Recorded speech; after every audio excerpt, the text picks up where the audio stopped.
On this channel, we love hearing stories about people who were nearly taken, people who barely survived their creepy encounters. But today's episode is a darker one, featuring stories centered around people who allegedly did go missing. Sometimes it's more than people just getting lost. Sometimes humans and supernatural forces alike enjoy taking our loved ones forever. Enjoy these allegedly true, scary stories.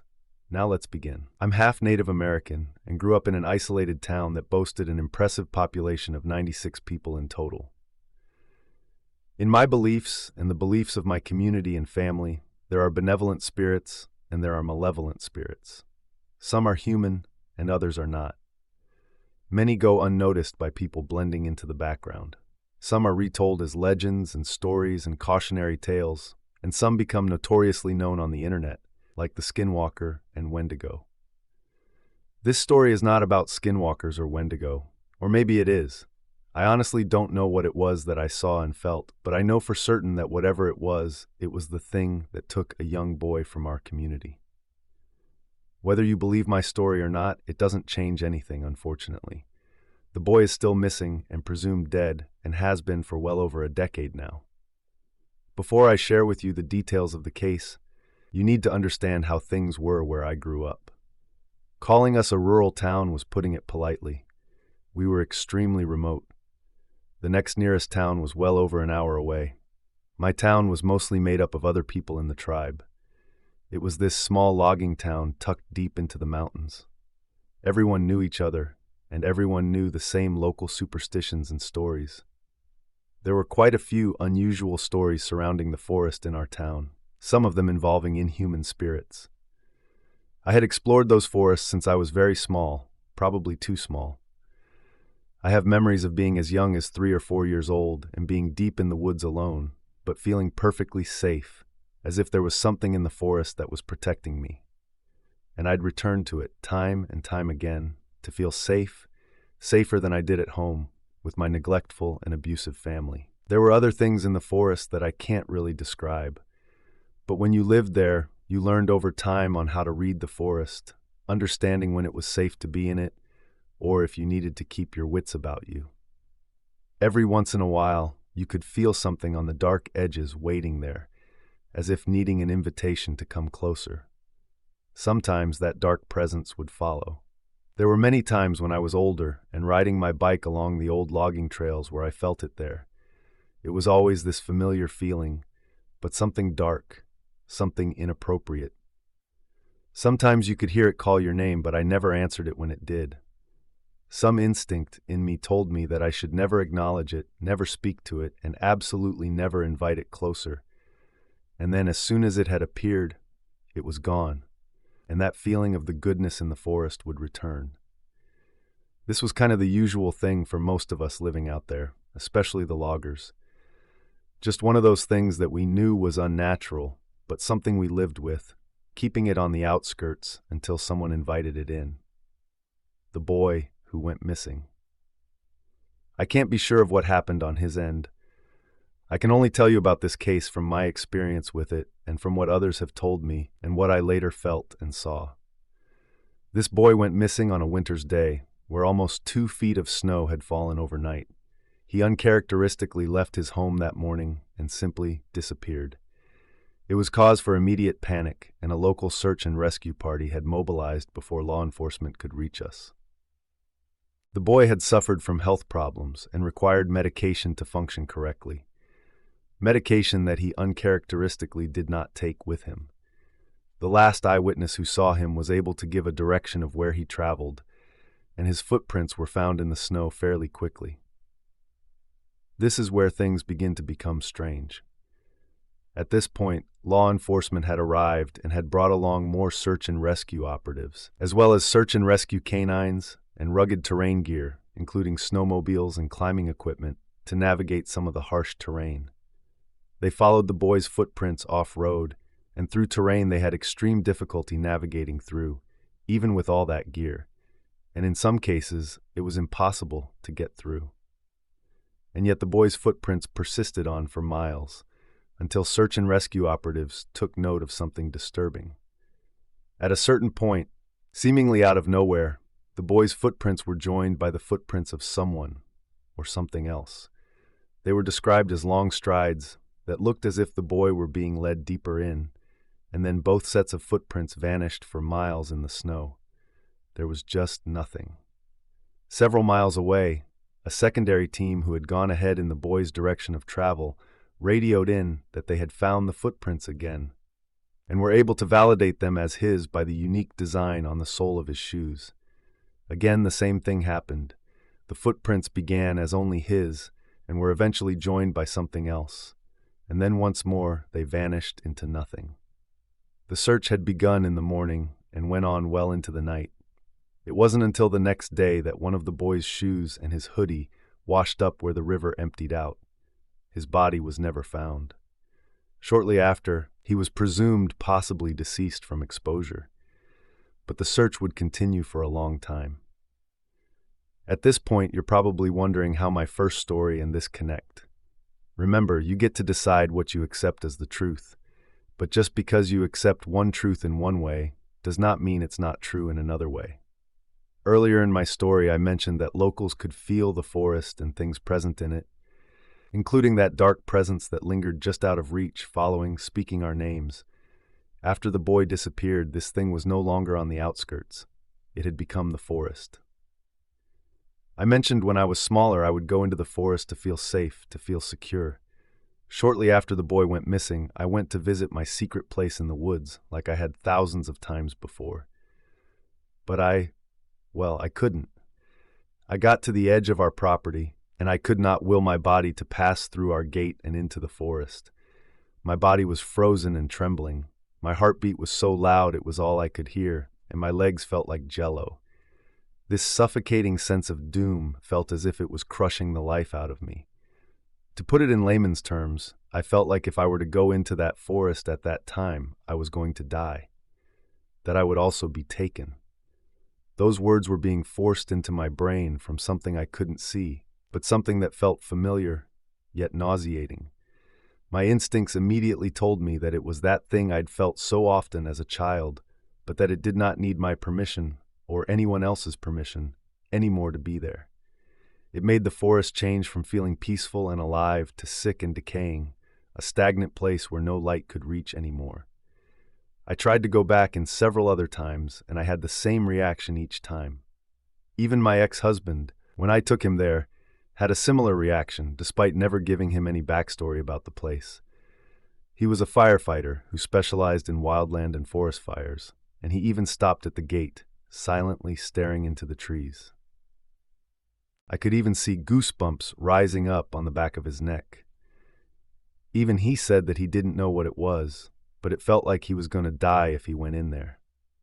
Strange things kept happening after the boy went missing. Certain areas of the road through the mountain that were considered fairly safe before suddenly had accident after accident, with most of the victims saying things like there was someone in the road they were trying to avoid hitting, or that they just lost complete control of their car. People drink a lot in this area, and the sad truth is that a lot of those also drive themselves home after drinking. So a lot of people kind of shrugged off the increase in car accidents, chalking it up to the local cafe finally getting their liquor license. I thought this was closer to the truth myself, until it happened to me. I saw him.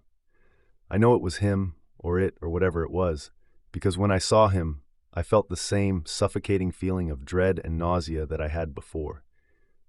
I didn't ask to see him, and I wasn't even thinking about him when it happened. I was driving home from work, and it was dark. I rounded a corner, and I saw what I first thought to be a tall, thin, pale, and possibly nude man standing next to the road sign. I immediately glanced in the mirror as I slowed down to see what I was looking at, to see if he was hurt or if he needed help. It was below freezing, and he looked nude at first glance. What I saw, I sometimes still can't accept.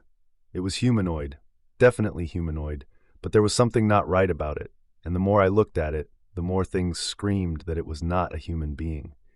The skin was extremely pale, but also very leathery.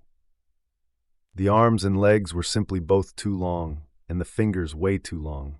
The hands and feet of this thing were black, like they had been caked in ash and coal from the fireplace. It had no hair, it had no ears, except what might have been holes where the ears once were. Where its eyes should have been was just empty, but still reflected light from my car, similar to when you shine light on a cat or dog's eyes in the park. There were no lips or nose. The mouth was just gaping open and closed, and was covered in what I hoped was mud, or maybe charcoal. I didn't know what I was looking at, but I knew it wasn't human. I got the heck out of there as fast as I could. It wasn't until I got home and sat down to draw what I saw, so I could see if others had encounters with this thing, that I realized that its height had to have been at minimum 7 or 8 feet, since our road signs are built a lot taller. They can still be seen when we get a lot of snow. Online, the search results for what I saw came up with most results suggesting the rake, a supposedly fictional ghostly cryptid that I'd never heard of before this. But the supposed images I saw of it were strikingly similar to the thing I saw. Similarly, those features can also fit a true Wendigo. Sorry if this chaps some people's rears. But Wendigo in Algonquin lore do not look like gangly men wearing a deer skull on their head. But the geographical location wasn't right, even though I'm from one of the Algonquin tribes where that lore originated from. I've since moved out of my childhood hometown, but this whole event is something that has stayed with me in the back of my mind since then. I can't prove it, but my gut instinct tells me that whatever that thing was, it was so desperate to be invited in. It preyed on the missing boy and took him from us, a catalyst to its entry, I suppose. Many years ago, there was this girl who loved to swim. She would stay in the water for as long as she could, no matter how wrinkly her skin would become. She could stay for hours in the water if she was allowed to.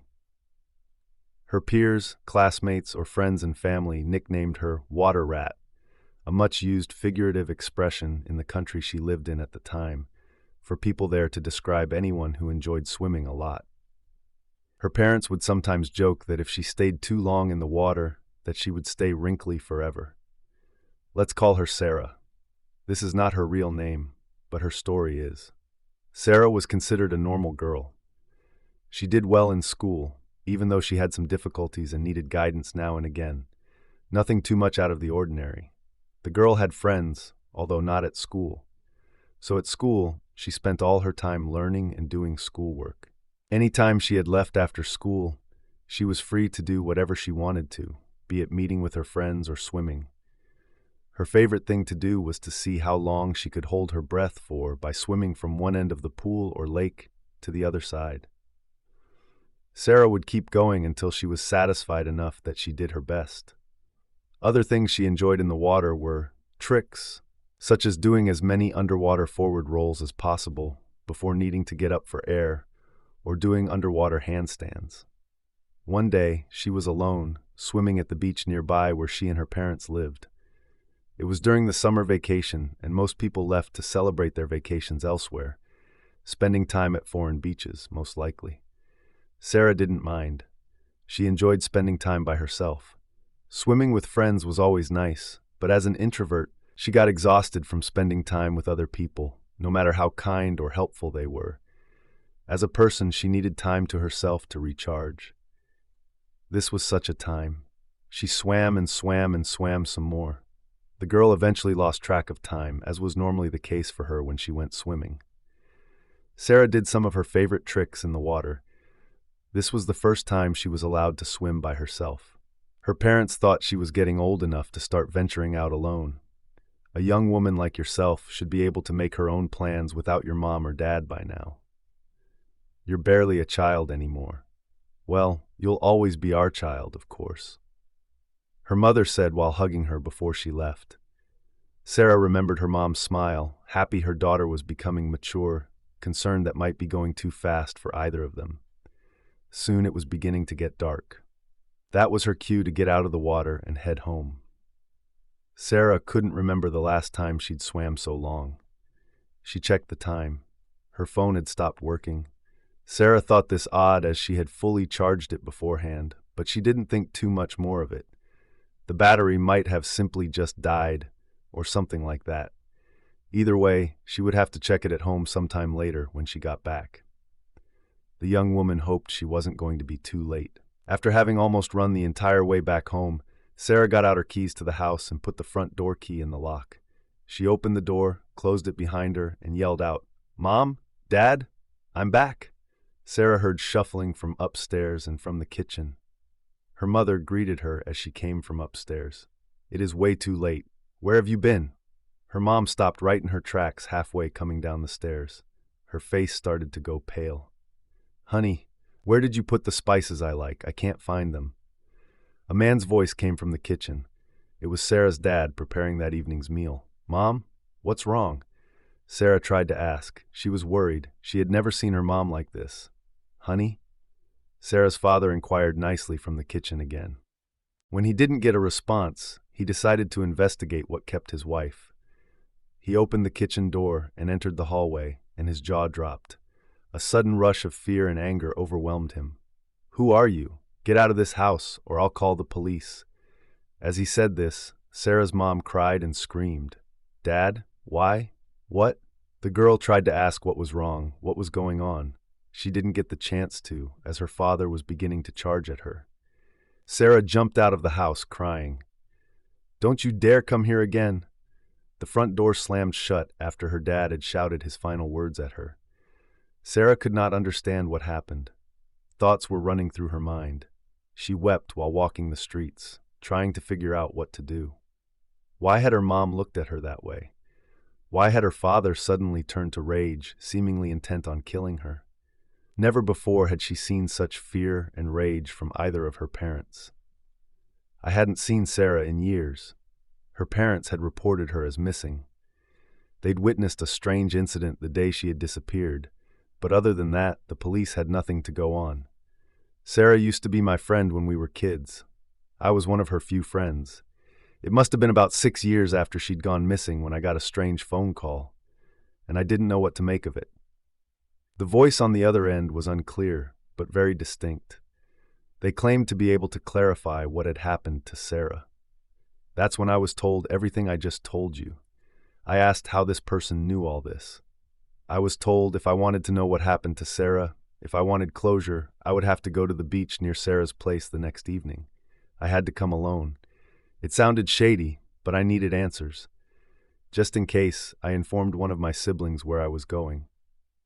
I'd made arrangements with my brother on the off chance I would not contact him by midnight. The following day, it was nearly time for me to head to the beach. Everything was set, everything arranged. I sat there at the beach, waiting. Daylight faded to dusk, which turned into night. Tiredness seeped in, and sometimes I felt my head bounce around. I was trying my best to stay awake. Luckily, I managed to keep myself awake enough. Eventually, I heard splashing. I got up and headed toward the water. The moon had appeared and shone some dim light across the darkness of the beach and the water of the vast ocean. Near where I'd heard the splashing, I saw a round shape bobbing in the water. "Hello," I called out, thinking it might be someone out at sea. It seemed dangerous to me. Someone would be swimming right now in the sea with it being so dark. As a response, the round shape came slightly closer to my position. I was a bit anxious, as I didn't know what to expect. But if it was a person I managed to get out of harm's way, then I was happy enough. The round shape stopped not too far away from where I was standing. It was still in the water, but it was rising up. A short, hunched figure was standing close to the shoreline. By the looks of it, it was human, I thought. "Who are you? Are you the one who phoned me about Sarah?" I asked the human figure. An old, crackling voice replied. It did sound similar to the voice I'd heard over the phone earlier. There was a long, uncomfortable pause before the crackling voice continued. "The Sarah you knew is gone. What did you do with her?" I demanded suddenly in frustration, surprising not only myself with my tone of aggression, but the other person in the water, too. I saw the shape flinch in response. "I don't know," they replied. "What do you mean you don't know?" I asked, a bit more gentle this time. The shape stepped closer to me, slowly. Some clouds began to pass over the moon, so I could not make out the person's face when they came closer. They were perhaps only 2 steps away from me. "Just know Sarah is doing well. Everyone has been missing her. Where is she? Let her come home." I said, firmly, demanding it, but I felt rather hopeless. "She can't come home. This was a mistake. I'm sorry. Just know she is okay." They turned around and began to head back into the water. I rushed towards them, grabbing their shoulder. Then I jumped back and immediately let go. Their shoulder felt strange, almost as if it was all dried up. That made no sense. They had just come from the water. The person turned back around to face me. Just as they did, the moon's light was shining again as the clouds had fully passed. Their face, it was all wrinkly. It barely looked human. I was too focused on their face to take note of the rest of their appearance. I did not yell, and who or whatever they were had seemed to appreciate sin. I hadn't backed out in horror or shock. "Sarah, we'll be happy to know you took the news so well." "Thank you." The voice sounded calm and somewhat satisfied. They retreated back into the water. I cannot say for sure I know who or what they were, but whatever happened to Sarah had changed her life forever. Maybe I met Sarah that night, maybe not. The story I got over the phone, I believed more than ever now that I'd experienced this. Or whatever that was, I have a feeling that they or Sarah got more closure than I did. And I hope Sarah is doing well. When I was 18 years old in the late 90s, my best friend Nicole and I liked to visit Gilgo Beach during the summer. Gilgo Beach was one of many Long Island beaches, but we liked this one because it encompassed both a beach and boat marina with an outdoor tiki-style bar. This outdoor bar is exactly the place where this strange encounter occurred. Nicole and I decided to take a break from sunbathing and took the 10-minute walk to the outdoor bar to get some sodas. Upon arrival, we sat down and waited our turn to order sodas. The area was crowded with beachgoers and boat owners who parked their boats at the marina. There were probably about 24 boats docked. People were drinking and mingling. Nicole was already flirting with an older gentleman who talked about his boat and how he would love it if she joined him on his boat. I, on the other hand, was more interested in quenching my thirst rather than mingling. But that's when a 40-something serious white man sat down next to me. Something about his vibe gave me the creeps. The creepy and sinister look he gave before he even spoke to me permanently embedded his face in my memory. "You know, you shouldn't get on the boats here. Girls get on these boats all the time and go missing, never to be heard from again," he said with a small smirk. I rolled my eyes and replied, "I wasn't planning to get onto any of these boats. But tell me this. Why haven't I heard anything about all these missing girls on the news? I read the newspaper every day and have never read one story about a missing girl that was last seen on Gilgo Beach." He responded and said, "Because nobody knows about it yet." Then he got up and walked off. That comment always puzzled me for years, until over 10 years later, when police discovered multiple bodies found buried on Gilgo Beach. They're still looking for the Gilgo Beach serial killer. They suspect it was a serial killing team, which includes a doctor and a police sergeant, but could not prove it, so they're free to this day. But the scariest moment for me was when they showed me the pictures of the suspected doctor and police sergeant duo. The man that warned me in a sinister-like way to not get on the boat or I would disappear was the suspected police sergeant. I will never forget that creepy face and warning with a sinister undertone. I will never forget that creepy face and warning with a sinister undertone. Well, that brings us to the end of today's episode. I hope you enjoyed it. Remember to stay safe out there because this world is full of strange and terrifying things. If you like and enjoyed these stories, then hit the like button, press the notification bell, and subscribe for more spine-tingling content, and we will see you in the next story.